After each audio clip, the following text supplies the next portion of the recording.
बच्चों, मैं मंजू राजावत।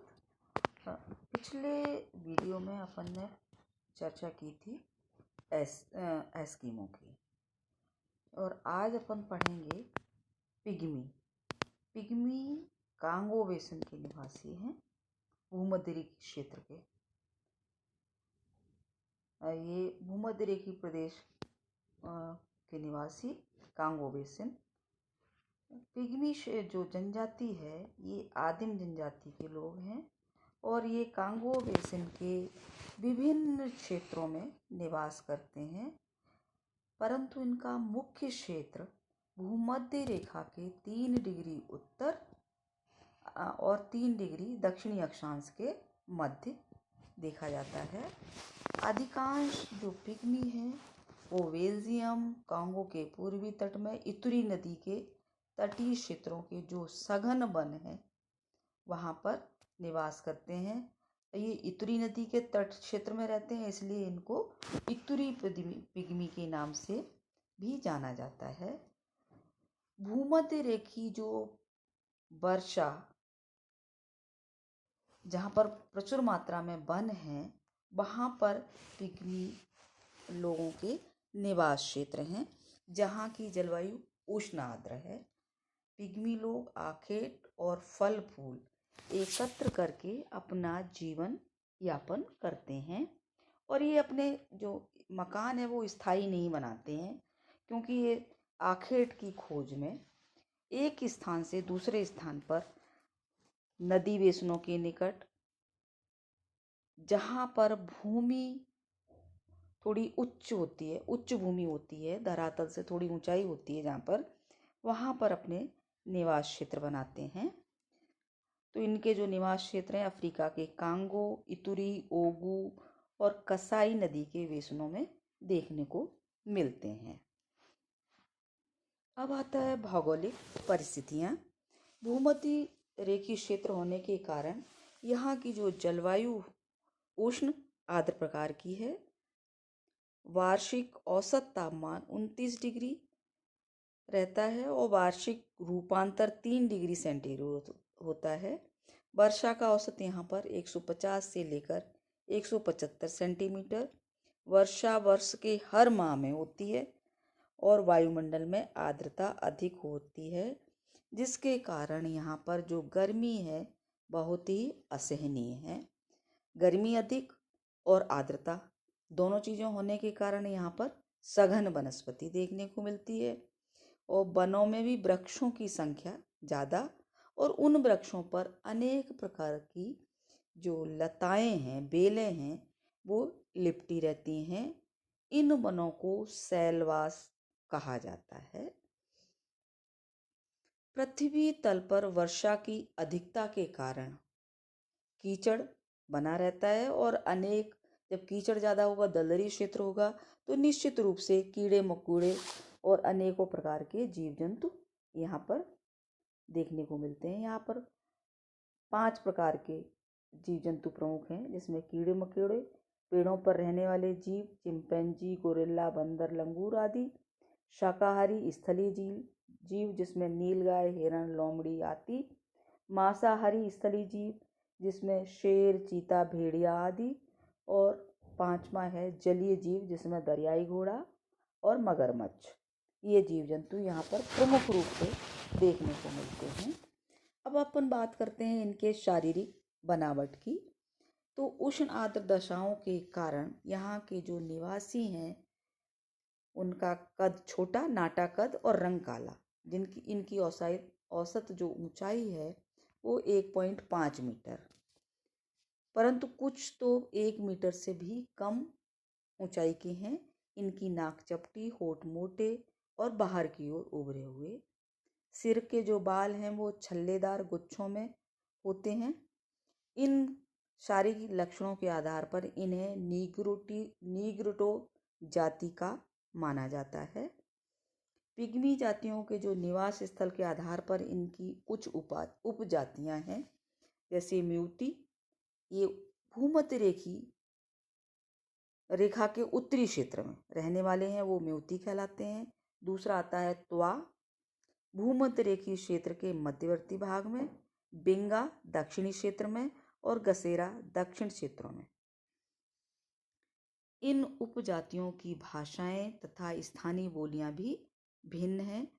लक्षण सामान्य एवं समान हैं। कद नाटा, बाल छल्लेदार, रंग काला, नाक चौड़ी, चपटी, होंठ मोटे, चेहरा आगे को निकला हुआ। इसके अतिरिक्त पिग्मी लोग प्रदेश के आधार पर भिन्न भिन्न नामों से इनको बुलाया जाता है। मध्य कांगो के जिलों में ये बातवा, लुलुक नदी के बेसिन में बातवा, बबोदे नदी के बेसिन में बलिया नाम से जाना जाता है और फिलीपाइन वनों में इन्हें आइटा और न्यूगिनी में तापिरो के नाम से पुकारा जाता है। अब आती है इनकी अर्थव्यवस्था। अर्थव्यवस्था का मुख्य आधार इनका आखेट है। ये ना तो कृषि जानते हैं और ना ही पशुपालन करना जानते हैं। अपने निकटवर्ती जो जहाँ पर जलीय क्षेत्र स्थित है, जिसमें झील, नदी, वहाँ से तो ये मछली पकड़ने का कार्य जरूर कर लेते हैं। ये लोग आखेट करने में बहुत ही कुशल होते हैं। छोटे छोटे जंतुओं का शिकार 1 या 2 व्यक्ति कर लेते हैं, लेकिन हाथी जैसे जो भारी शरीर के जानवर होते हैं, भीमकाय होते हैं, उन्हें कई लोग मिलकर शिकार करते हैं। सबसे पहले तो क्या करते हैं, हाथी को तीरों से अंधा करके एक गड्ढे में फंसा देते हैं और उसको मार डालते हैं। कभी कभी ये हाथी के आखेट के लिए जो जहरीले तीर हैं उनका प्रयोग करते हैं। पक्षियों और अन्य जंतुओं को भी ये तीरों से मारते हैं। मछलियों को डोरी में मांस बांधकर लालच देकर पकड़ते हैं। बड़े जंतुओं के अतिरिक्त ये लोग दीमक, चींटी, गुबरीला इन सब का भी भोजन करते हैं। ये लोग कुशल शिकारी होने के साथ साथ अनेक पशु पक्षियों की बोलियों की नकल करने में भी माहिर होते हैं। बनावटी बोली बोलकर वे शिकार को भ्रमित भी करते हैं, भटकाते हैं और अवसर पाकर उनको मार डालते हैं। बंदरों की तरह ये पेड़ों पर बड़ी फुर्ती से चढ़ते हैं और ऊपर एक पेड़ से अन्य पेड़ों पर घूमते रहते हैं। ये लोग वनों से अनेक प्रकार की जंगली सेम, फलियां, पालक, अनेक प्रकार के शाक एकत्रित करते हैं। केला अपने पड़ोसी कृषक से मांस या शहद द्वारा वस्तु विनिमय के माध्यम से प्राप्त कर लेते हैं। फिर आता है इनका भोजन। पिग्मी लोगों का भोजन आखेट,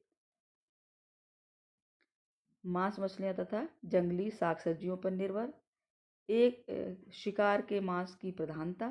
एक पिग्मी की जो साधारण खुराक है, अन्य पदार्थों के साथ 60 केले तक खा सकते हैं ये लोग। शिकार से प्राप्त जानवरों का मांस, जलाशयों से मछली और कंदमूल, साग सब्जी इन लोगों का मुख्य भोजन। मांस को खुली आग पर भूनकर खाते हैं। जंगली पालक और शाकों की पत्तियों को उबाल कर खा लेते हैं। हाथी जैसे जब बड़े जानवर का ये शिकार करते हैं तो ये बहुत खुश होकर कई दिन तक खूब भरपेट भोजन करते हैं। बड़े जंतुओं के अतिरिक्त मैंने अभी बताया कि दीमक, मधुमक्खी, गुबरीला जो भी इनको मिलता है ये बहुत ही चाव से उसको खाते हैं। ये लोग केला खाना बहुत पसंद करते हैं। केला अपने पड़ोसी कृषकों से मांस, शहद आदि के बदले में और कभी कभी चोरी से भी प्राप्त करते हैं। और इनका जो वस्तु विनिमय करने का तरीका है वो भी कुछ अलग तरह का है।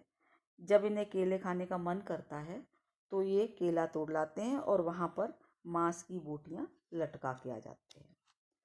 फिर आता है इनके वस्त्र। अब ये जो जहाँ पर रहते हैं वहाँ की जलवायु अति उष्णाद्र जलवायु है, इसलिए इनके जो वस्त्र हैं शरीर पर बहुत कम मात्रा में होते हैं। ये शरीर पर कमर से नीचे छाल या खाल की पट्टियाँ बांधते हैं। स्त्री पुरुष दोनों बेल के बीजों से बनी करधनी या पत्तियों के आभूषण पहनते हैं।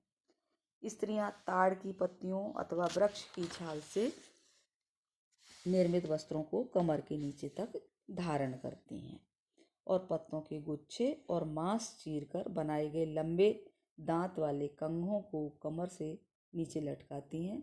उनका विश्वास है कि ये कंघा उन्हें बीमारियों से सुरक्षा प्रदान करता है। यह ताड़ के वृक्ष के पत्तों का भी प्रयोग वस्त्र के रूप में करते हैं। फिर आते हैं इनके अस्त्र और शस्त्र। आखेट के लिए घुमक्कड़ी जीवन व्यतीत करने वाले ये पिग्मी पारिवारिक सामान बहुत कम रखते हैं। इनका मुख्य हथियार तीर और धनुष, भूमि खोदने के लिए बांस या बेंत का डंडा, ये इनके उपकरण हैं। तीर की नोक पर विष लगाते हैं, जिसे कुछ विशिष्ट वृक्षों एवं लताओं के रस से बनाया जाता है। शाक पकाने का बर्तन, पानी पीने के लिए तुम्बी, जो कि लौकी से बनाई जाती है। कमर के लिए 1 मीटर कपड़ा या खाल, एक छोटी चारपाई ही इनका मुख्य सामान है। हर पिग्मी के पास बांस की बनी सीटी होती है। यह सीटी अपने लोगों को संकेत देने और पक्षियों की बोली निकालने के लिए प्रयोग की जाती है। अब आते हैं इनके घर। इनका जीवन घुमक्कड़ी होने के कारण ये लोग स्थायी घर नहीं बसाते, अति आदिम प्रकार की झोपड़ियों में निवास करते हैं। इनकी झोपड़ियों की आकृति मधुमक्खी के छत्ते के समान होते हैं।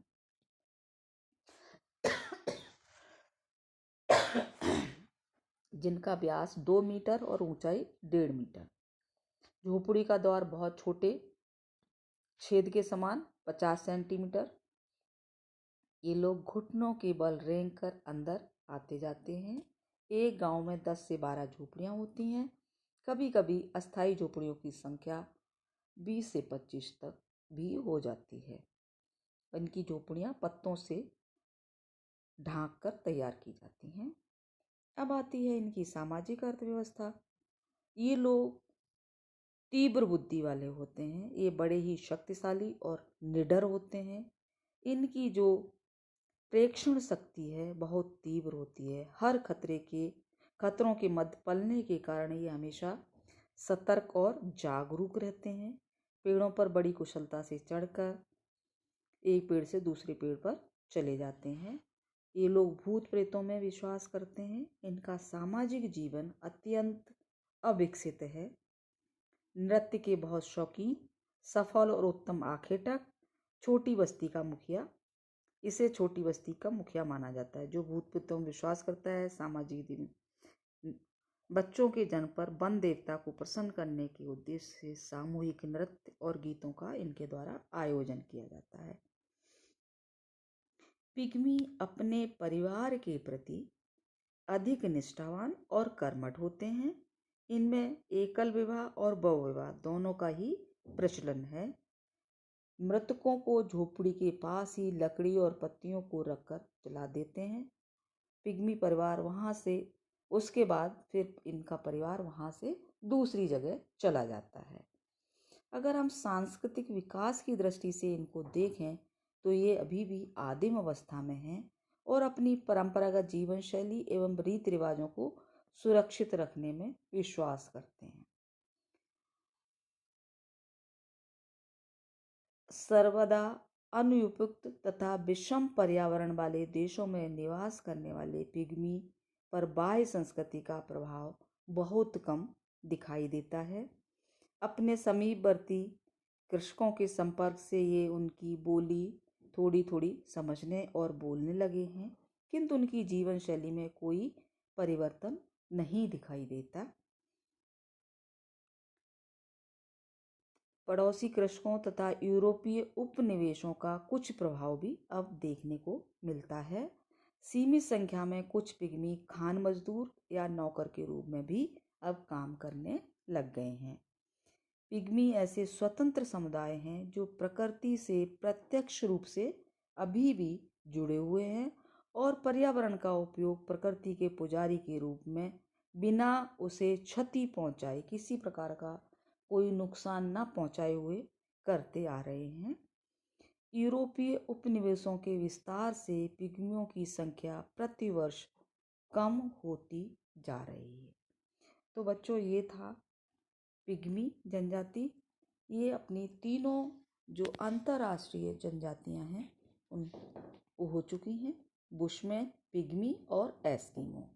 अगले वीडियो में अपन अपने भारत की जनजातियों की चर्चा करेंगे, जिसमें अपन नागा, भील और गोंड के बारे में बात करेंगे।